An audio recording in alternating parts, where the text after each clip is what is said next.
రాఘవ అనే యువ కెమెరామెన్ తన స్నేహితులతో కలిసి ఒక పాడుబడిన ఇంటికి భూతాల ప్రోగ్రాం షూట్ చేయడానికి వెళ్తాడు.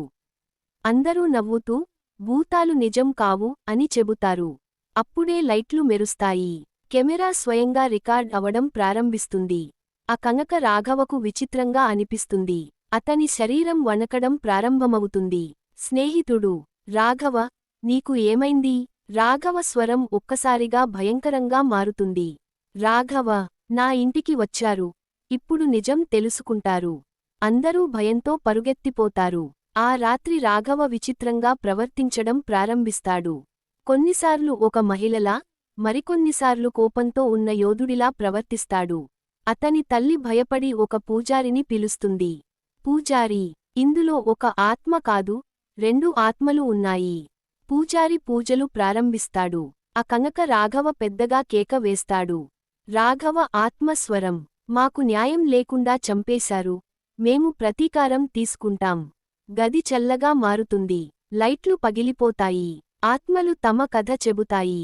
కొన్ని సంవత్సరాల క్రితం ఒక ధైర్యమైన ట్రాన్స్జెండర్ మహిళ మరియు ఆమె అన్న ఒక క్రూర వ్యాపారిని ఎదిరించారు.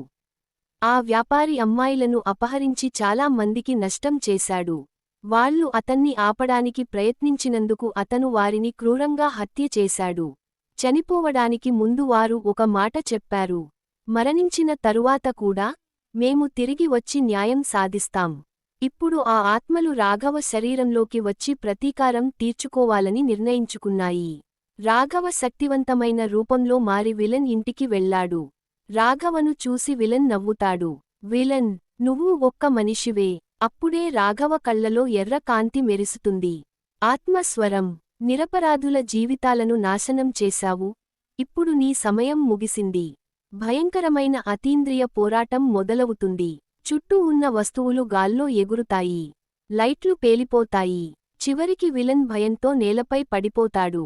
ఆత్మ, న్యాయం జరిగింది.